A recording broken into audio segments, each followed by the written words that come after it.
Why do growing businesses love working in Slack? Let's ask Christy at RE Bikes. Running things in Slack saves me so much time. AI summaries save 97 minutes per week. What say you, Rox from Gosney? Slack helps us build community, it helps us build connection. Your partners, vendors and customers all in one place. Take us on home, Ashley from Caraway. If we didn't have Slack tomorrow, I would explode. Well, let's not let that happen. Visit slack.com/podcast to get 50% off Slack Business Plus.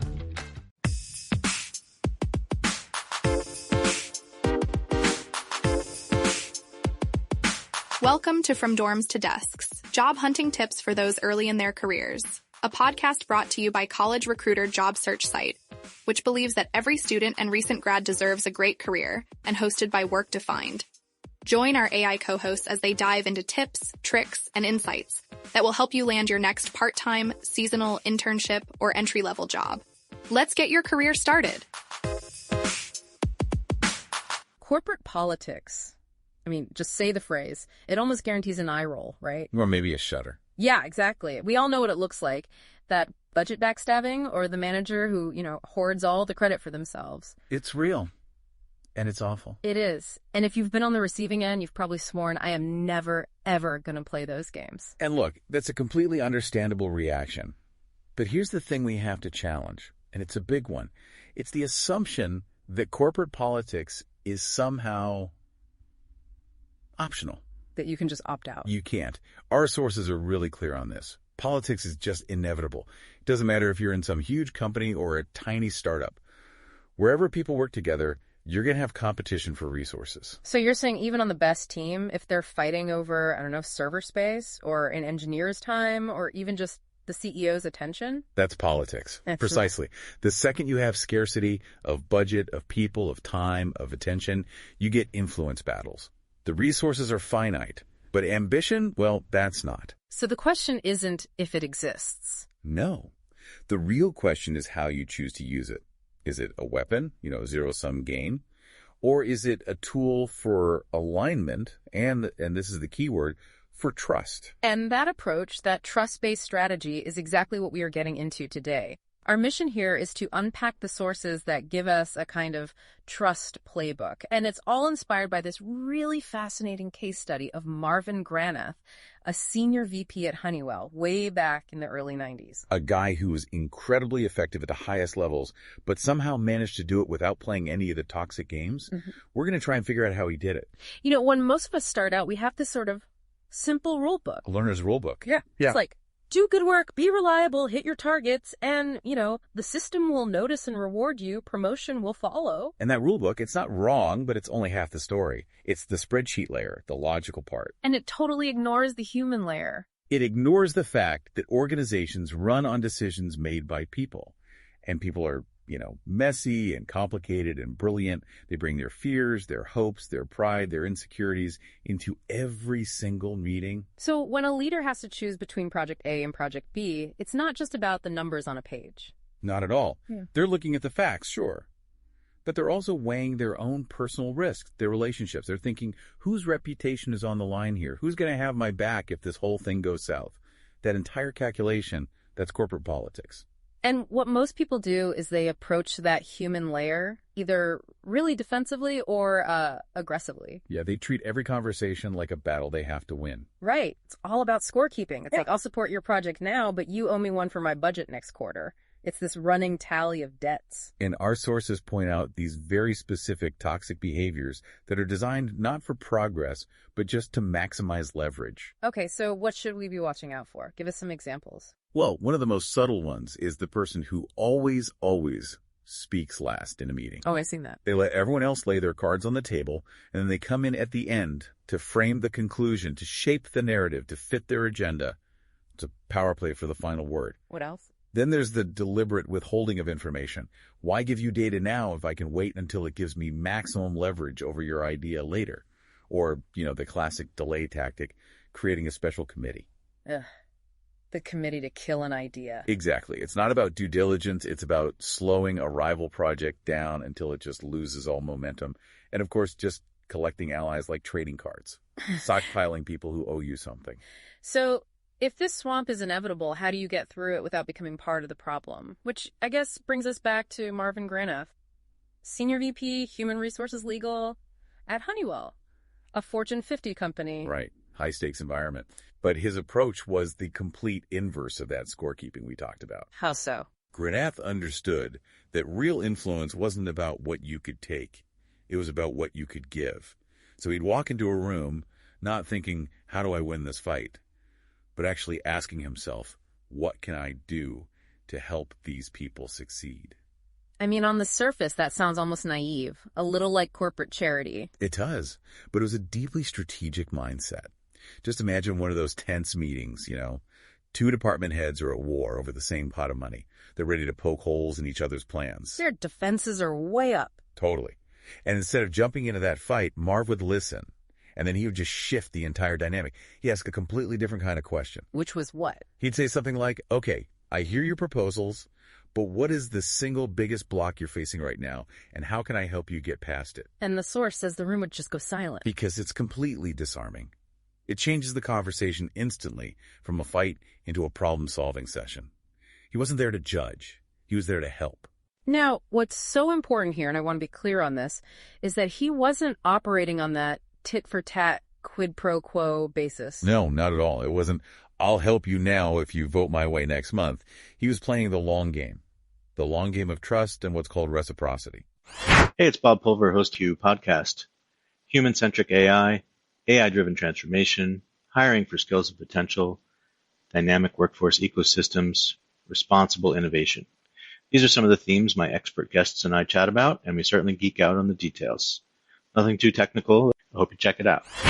Okay, explain that difference because it feels really important. It's everything. A transaction creates a fragile, short-term alliance. Granath was building trust capital. If you consistently and genuinely help other people get stronger and hit their goals without asking for anything back right away, you become indispensable. So when you do need help, people don't wait for you to call in a favor. They volunteer to help because they trust you. They want you in the room. Wow. Reciprocity is this deep human wiring, but it only really works if the initial act of help is genuine. So it's strategy then, not charity. Yeah. When you help other people get results, you're building what the source calls a network of competence. That's it, exactly. Their wins become your insurance policy. Think about it. If Marv helps the sales team close a huge deal, that strengthens the whole company, which benefits Marv too.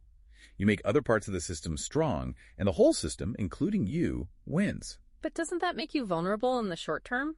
What if you help someone and they just betray that trust or fail spectacularly? And that's the risk, for sure.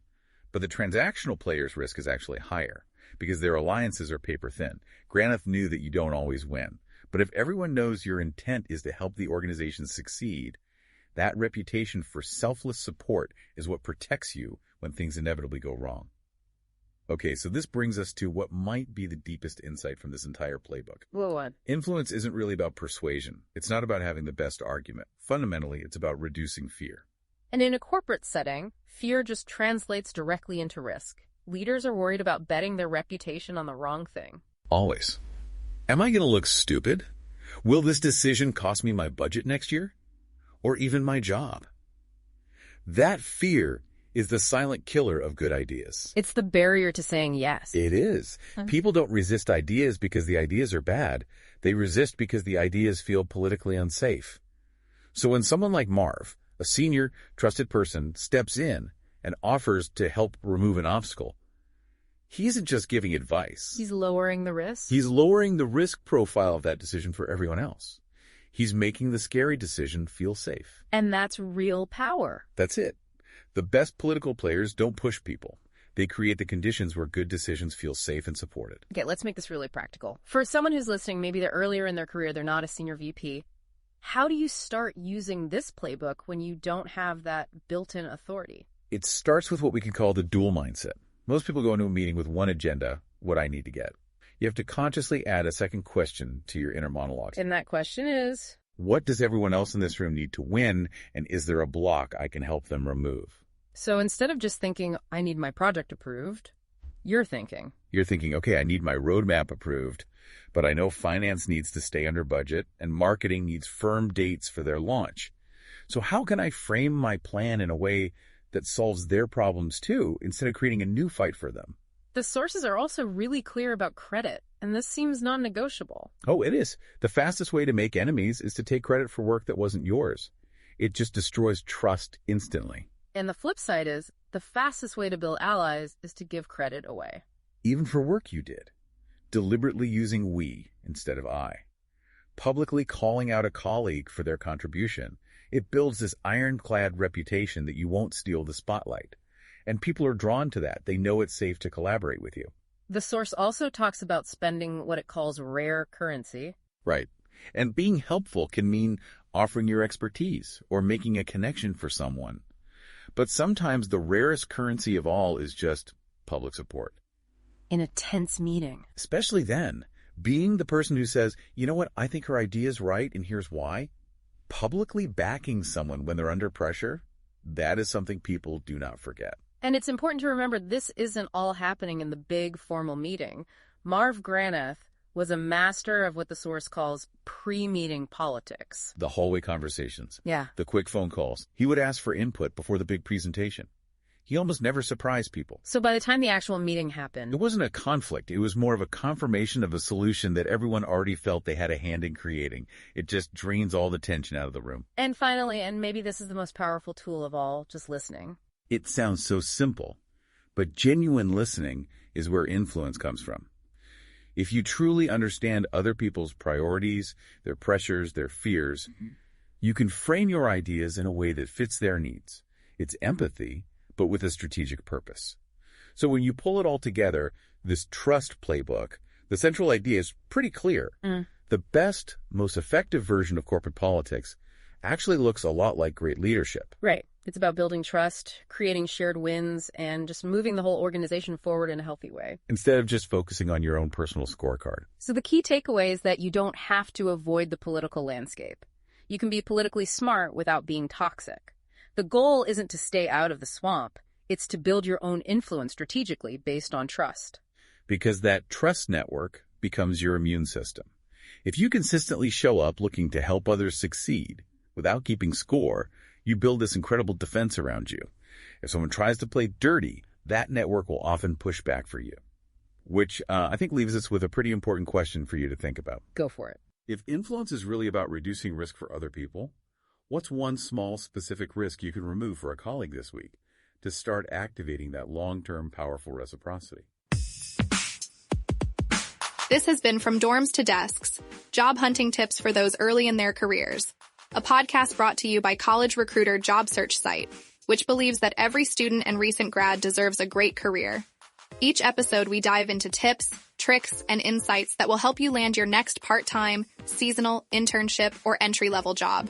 Subscribe to this podcast for free now, so you don't miss an episode, and visit www.collegerecruiter.com to find your next great job.